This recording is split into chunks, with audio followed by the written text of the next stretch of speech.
मुझे याद आता है जब गुरु गोविंद सिंह के 2 बेटों को चुनवाया जा रहा था, मुगलों ने, आताताइयों ने, मुसलमान राजाओं ने,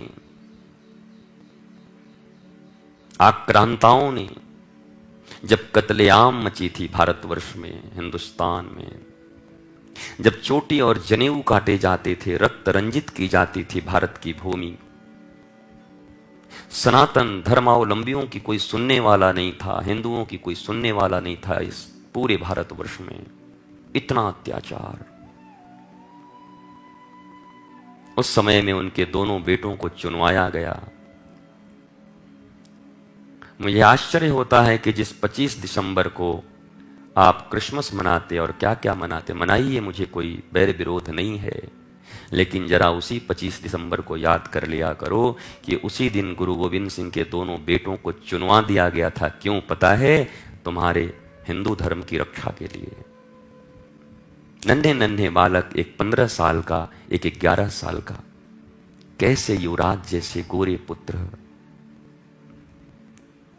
इस्लाम धर्म कबूल कर ले और नहीं तो तुझे चुनवा दिया जाएगा। भारत भूमि की रक्षा के लिए, सनातन धर्म की रक्षा के लिए, अपने धर्म की रक्षा के लिए दीवारों में चुन दिए गए, पर विधर्मियों के धर्म को स्वीकार नहीं किया। 15 साल का बेटा खड़ा था और पहले 11 साल के बेटे को चुना जा रहा था, तो आंखों में आंसू आ गए।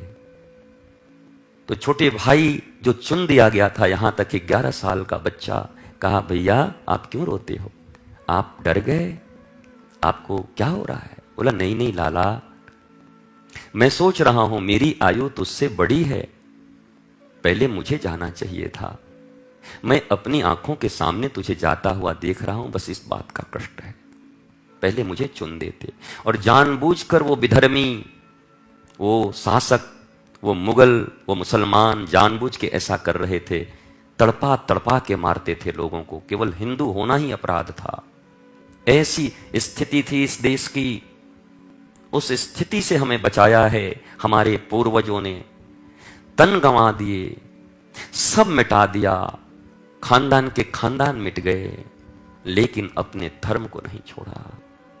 अपने धर्म में जिए, राम और कृष्ण को लेकर जिए। आज उसी देश की कैसी स्थिति है कि जातिवाद के नाम पर लड़ाई हो रहा है, वर्ण के नाम पर लड़ाई हो रहा है, विखंडित किया जा रहा है सनातन धर्मियों को, हिंदुओं को मिटाया जा रहा है, एक दूसरे से भिड़ाया जा रहा है।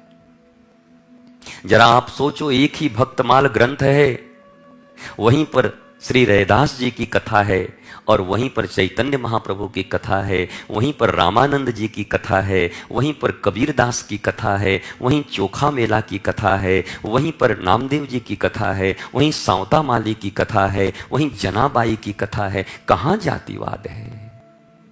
कहां वर्ण विभेद है? ये तो वोट के सौदागरों ने तुम्हें बांट दिया है, जिनकी तिजोरियां भरी पड़ी हैं, तुम्हें बांट दिया, अलग अलग कर दिए तुम्हें। वरना जिस धर्म को बचाने के लिए 11-11 साल के बच्चे चुन दिए गए हों और मुस्कुरा रहे हों, भैया रोना मत, और फिर 15 साल के बच्चे को चुन दिया। जाओ दिल्ली, गुरुद्वारा शीशगंज, शीशगंज नाम क्यों है? गुरु तेग बहादुर जी के नाम पर है। कश्मीरी पंडितों को, कश्मीरी हिंदुओं को जब जबरदस्ती इस्लाम पकड़ाया जा रहा था, बहन बेटियों को मारा जा रहा था, खुले आम रक्त रंजित थी पूरी भूमि, तो आकर तेग बहादुर जी से उन्होंने कहा मेरी रक्षा कीजिए। उन्होंने रक्षा के लिए तलवार उठाई। तो औरंगजेब शासक था, उसको किसी ने कहा कि अगर ये तेग बहादुर, गुरु तेग बहादुर इस्लाम धर्म स्वीकार कर लें तो सारे हिंदू फिर आपके पांव के नीचे होंगे, सब इस्लाम स्वीकार कर। उसने ऑफर किया कि या तो कर ले, नहीं तो तुझे मरवा दूंगा। धर्म की रक्षा के लिए गुरु साहब, गुरु तेग बहादुर, गुरुद्वारा शीशगंज नाम भी नहीं सुनते। कैसे इतिहास पढ़ाए गए हैं हमें। मैं तो कहता हूं कि अगर भारतवर्ष का सच्चा इतिहास ही हमारे ललनाओं और हमारे बच्चों को पढ़ा दिया जाता तो ये सब धर्म की रक्षा कर लेते। आज जिस धर्म की रक्षा के लिए नन्हे नन्हे बच्चे 10-11 साल के लोगों ने तलवारें उठाकर इस महान सनातन परंपरा को बचाने के लिए, और हम पता नहीं क्या क्या गाए जा रहे हैं, अल्लाह मौला ये वो, जो मन वही गाते जा रहे हैं।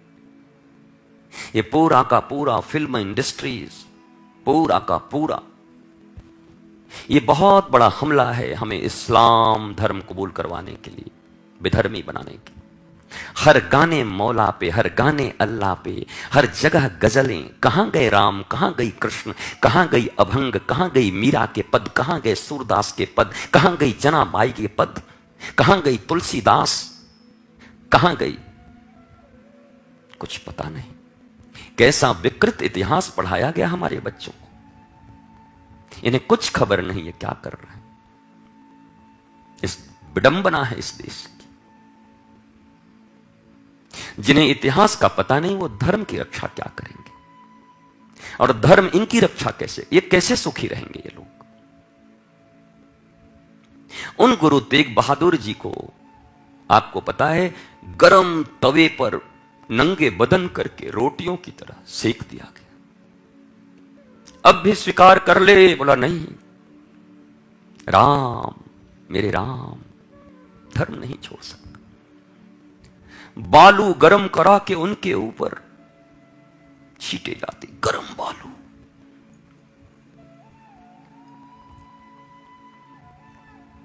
बड़े तेल के कड़ाहों में पकौड़ियों की तरह तल दिए गए जिंदा इंसान जिसने धर्म रक्षा के लिए। हम उनकी इतिहास नहीं पढ़ते, हम ये बाबर, औरंगजेब, अकबर इनका इतिहास पढ़ते हैं। कितना बड़ा धोखा हुआ हमारे साथ, कितनी बड़ी साजिश है ये, हमारी पूरी संस्कृति को और हमारे पूरे मानवता को मिटा देने की। जो सनातन परंपरा वसुधैव कुटुंबकम की बात करता है उसे मिटाया जा रहा है। जहां केवल तलवार, जहां केवल बम, जहां केवल आतंकवाद है वो हमें बनाया जा रहा है। जहां सहनशीलता नहीं, क्षमा नहीं, मार डालो, काट डालो।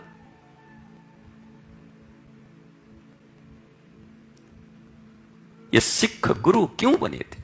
हमारी तुम्हारी रक्षा के लिए। इन्होंने अपने बेटों की कुर्बानियां क्यों दी? वो हो सकते थे, वो राजा बन सकते थे, एक एक स्टेट का राजा बनाने के लिए कहते थे, और वो मुगल लोग, पर हंसते हंसते अपने बच्चों को चुनवा दिया।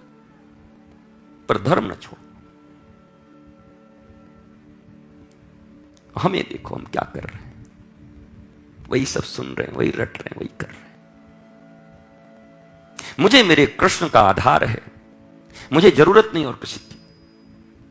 मेरे गुरु और मेरे कृष्ण मेरे लिए समर्थ हैं, मेरी किशोरी, मुझे और कुछ रचने की जरूरत नहीं।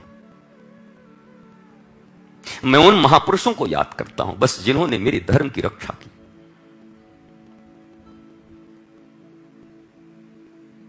इतना अनादर, इतना अत्याचार, रक्त रंजित भूमि है ये।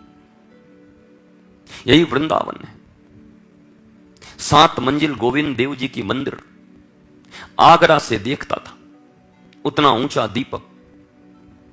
तो औरंगजेब कौन है ये, क्या है? बोला मंदिर है। दुष्ट ने आक्रमण कर दिया दूसरे ही दिन। ये वृंदावन की भूमि केवल साधुओं के रक्त से, जैसे कीचड़ होती है, साधुओं के मुंडी कटे हुए थे जगह जगह। इतना रक्तपात किया उस दुष्ट ने। ये मुगल, ये विधर्मी लोग